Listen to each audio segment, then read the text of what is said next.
কষ্ট কোন জায়গায়?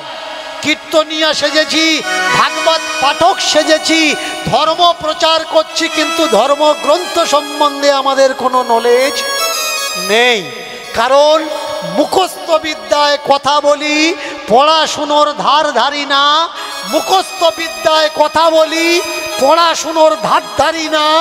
রেট যদি কম হয় সেখানে আমরা কীর্তন করি না। পড়াশুনো করো, পড়াশুনো করব না, শুনে শুনে বলবো, কিন্তু রেট যদি কম হয় সেখানে আমরা কীর্তন করব না। চমৎকার বিষয় কি?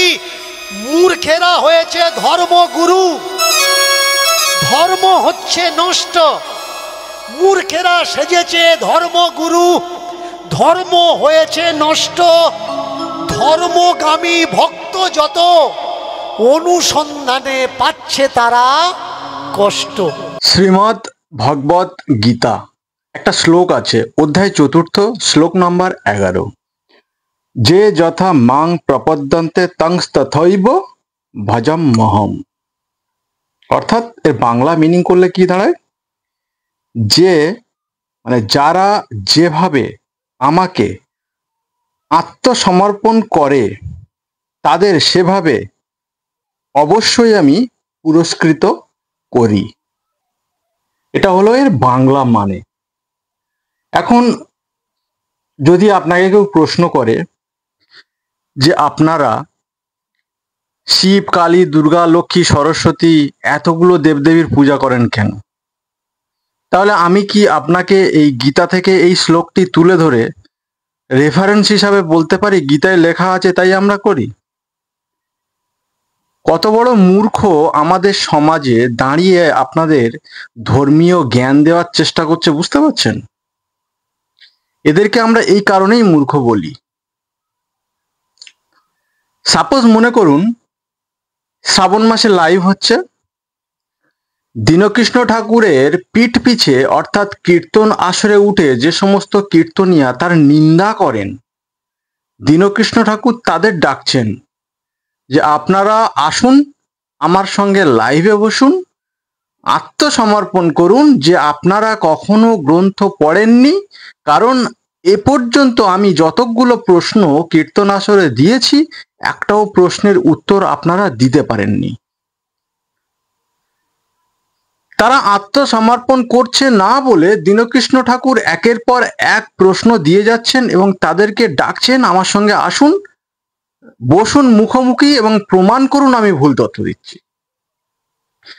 যদি তারা আত্মসমর্পণ করে তাহলে তারা তাদের মতো করে দীনকৃষ্ণ ঠাকুরের থেকে পুরস্কৃত হবেন, অর্থাৎ যে হ্যাঁ ঠাকুর আমি বা আমরা এই আপনার প্রশ্নের উত্তর দিতে পারছি না কারণ এই পর্যন্ত আমার পড়া হয়নি। এটাকেই তো আত্মসমর্পণ বলে। নাকি আমি কালীর ভক্ত, আমি কৃষ্ণকে গিয়ে বলবো হে কৃষ্ণ ভগবান ঈশ্বর, আমি না এতদিন কালীকে উপাসনা করেছি, এখন আমি আপনার কাছে এসেছি, আপনিই তো ঈশ্বর, আপনি আমাকে ক্ষমা করুন। তাহলে কি কৃষ্ণ তার পুরস্কার দিয়ে দেবে আত্মসমর্পণ স্বরূপ? এটা কখনো হয়? একজন চোর সে যদি সরাসরি পুলিশের কাছে আত্মসমর্পণ করে, বা একজন অপরাধী সে যদি সরাসরি পুলিশের কাছে আত্মসমর্পণ করে যে স্যার আমি এই ভুলটা করেছি বা এই অন্যায়টা করেছি, আমার ক্ষমা করুন, তাহলে কিন্তু পুলিশ তাকে চেষ্টা করবে ক্ষমা করার, বা যতটুকু মিনিমাম শাস্তি না দিলে নয় ততটুকুই দেবে। কিন্তু সেই অপরাধীকে কিংবা চোরকে যদি তাড়া করে ধরতে হয় তাহলে কিন্তু তার জন্য কঠোর থেকে কঠোরতর শাস্তির ব্যবস্থা করা হবে। তাহলে মোরাল অফ দ্য স্টোরি গীতাতে কি বলা হলো?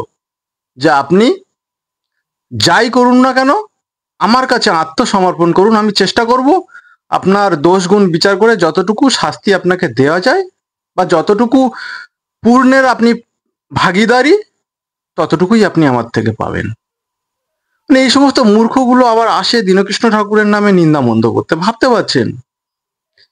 তো মোরাল অফ দ্য স্টোরি যেখানে আমি আপনাদেরকে বলতে এসেছি সেটা হলো যে আগামী রবিবার দীনকৃষ্ণ ঠাকুর আবার লাইভে আসছেন আদি সনাতনী চ্যানেলে।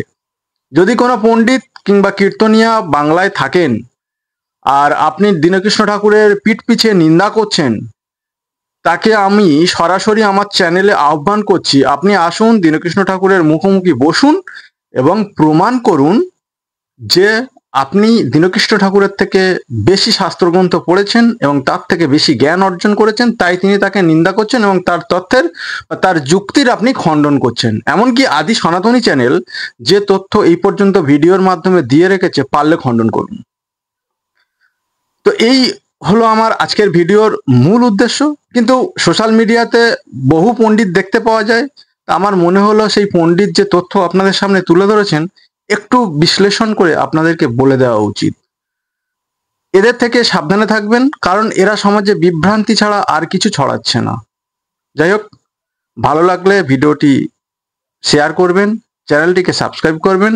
দীনকৃষ্ণ ঠাকুরের সঙ্গে লাইভে যুক্ত হতে গেলে নিজেকে যদি পণ্ডিত বলে মনে করেন বা তার যুক্তি খণ্ডন করার মতো ক্ষমতা আপনার আছে, তাহলে আপনার আধার কার্ড এবং ভোটার কার্ড ছবি আমার ইমেল আইডিতে আপনারা সেন্ড করে দেবেন এবং দীনকৃষ্ণ ঠাকুরের সঙ্গে কিভাবে যুক্ত করা যায় আদি সনাতনী সেই ব্যবস্থাই আপনাদের জন্য করবেন।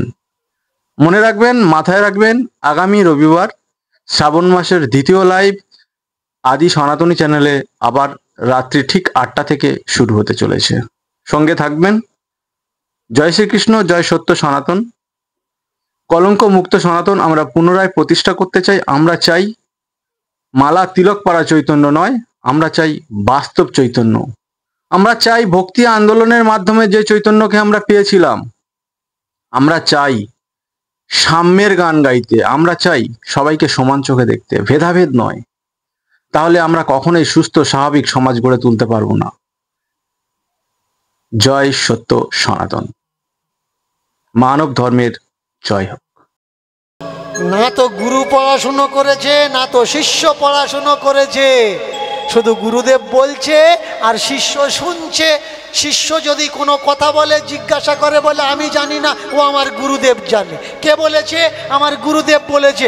গুরুকে জিজ্ঞাসা করো বই পড়েছ? গুরুদেব বলে দেয় না, আমি বই পড়িনি। আমি বলছি, দীনকৃষ্ণ ঠাকুর বলছে, শিব পূজা করেছে ভগবান রামচন্দ্র। বাল্মীকি রামায়ণে গল্পটা নেই।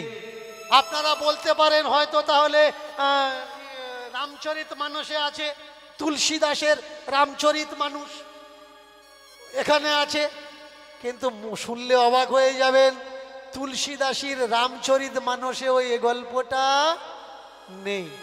তাহলে রাম সেতু থেকে আরম্ভ করে লিঙ্গ পূজা, এই গল্পটা আসলো কোথার থেকে? স্কন্দ পুরাণ থেকে। এটা রামায়ণের গল্প নয়, রামচরিত মানুষের গল্প নয়। কোন পুরাণের গল্প? স্কন্দ পুরাণের গল্প। উদর পিণ্ডি বুদর ঘরে।